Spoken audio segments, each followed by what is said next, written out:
MIL basically kidnapped my baby. So here's a little backstory. My spouse is the only kid in his family. His mother has always been very active. We got along well, although she constantly seemed to breach some limits. She has a key to our home solely for emergencies since she lives 4 blocks away. Our daughter was born 4 weeks ago. Since I've had her, she's spent at least 3 days a week with me. She is always telling me what I am doing wrong and how she would do things better. Baby wakes up every 2 hours and insists on sleeping through the night if she could remain at grandma's. I told her I didn't feel safe leaving a breast baby out for the night at 4 weeks.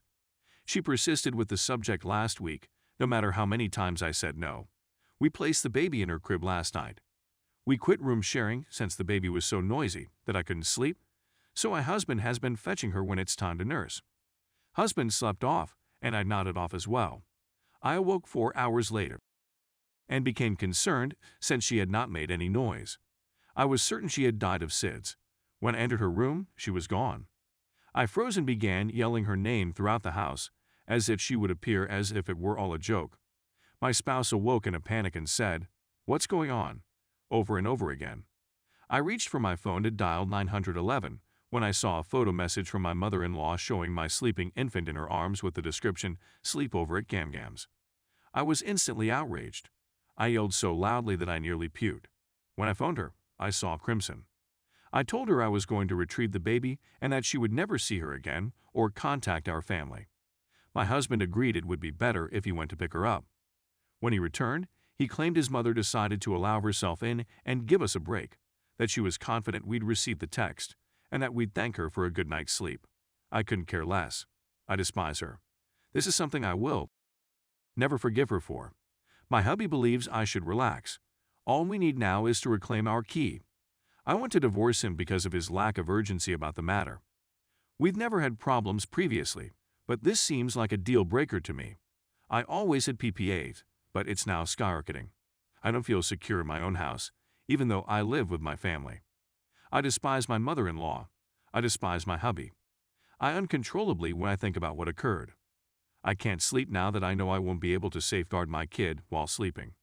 I can't believe I didn't wake up sooner. I feel like the biggest jerk in the world, Mommy. If a true threat had arisen, I would have failed my daughter. Is it unreasonable for me to desire a divorce or to never see my mother-in-law again? My husband and mother-in-law believe it's because of my hormones and that I've overreacted.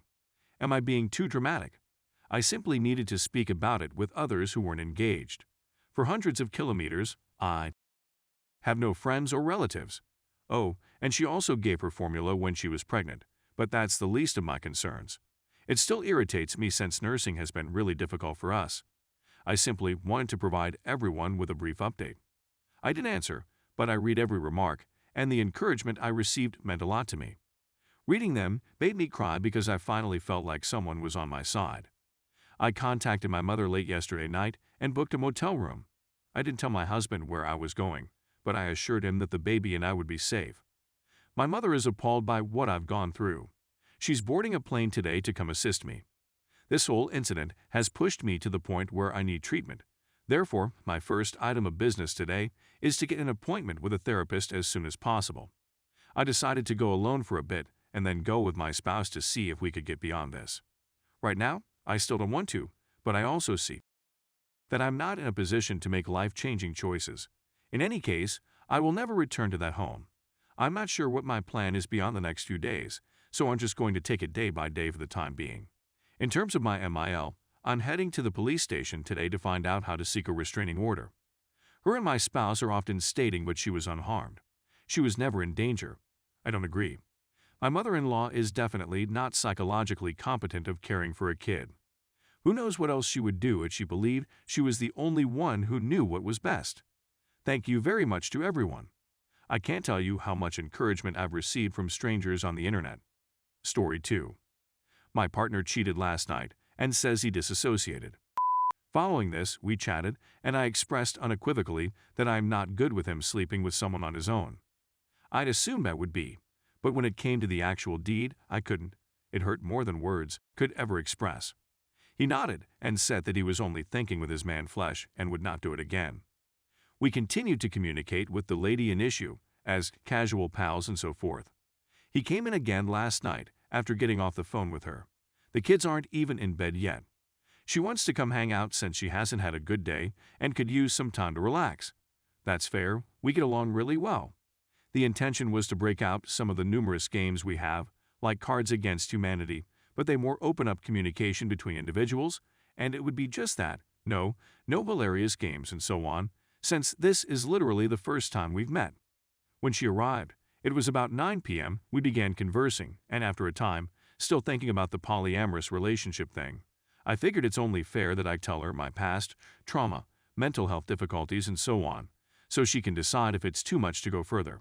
It's past midnight, and I'm exhausted and ready to sleep. When my companion went to the restroom, I informed her about it. Ignored. I stated it a few times. I recall at least 5.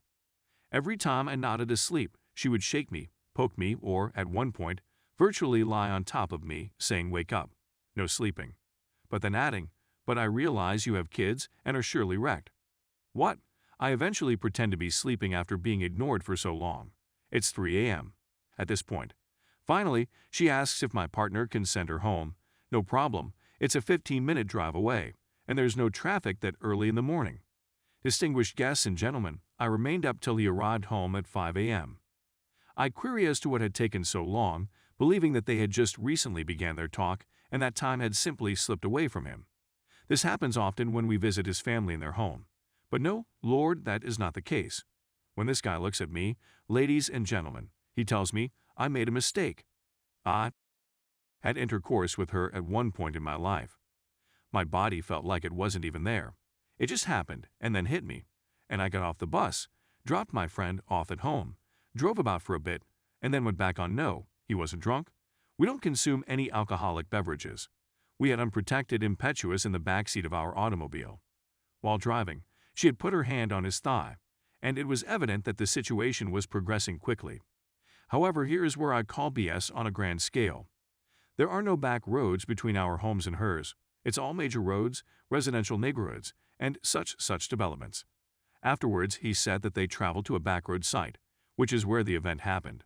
Apparently, you made an unplanned detour to a secluded location in order to get your wet, but you had no clue what you were doing until it dawned on you. I'm sorry, what? Oh, my friends, things are getting worse. He continues, it's not all bad, however. It's not like I had a plan to have at her place, and then return to her house for again. Is it just me, or does this surprising behavior seem to be becoming worse? My presence in your house with your children is really a moment. All the while, you've been putting her first and making modifications to accommodate her needs while entirely ignoring me. Is it possible that you haven't noticed that things are getting worse?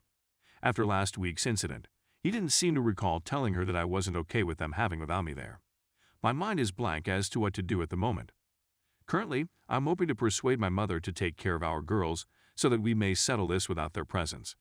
I'm sick, my stomach is churning, and my heart is thumping against the inside of my chest, causing severe discomfort. I've got enough of crying. I've had enough of it. I'm unable to look at him because his touch makes me feel sick to my stomach. Due to a family funeral on Monday, any advice would be much appreciated by someone who has been under a lot of stress this month. It's stress on top of stress on top of stress. It's a vicious cycle. It's driving me up the frickin' wall since I'm stuck between the 2 worst-case scenarios for my BPD situation. Please provide a hand. Please, I beg of you. Please provide me with some guidance.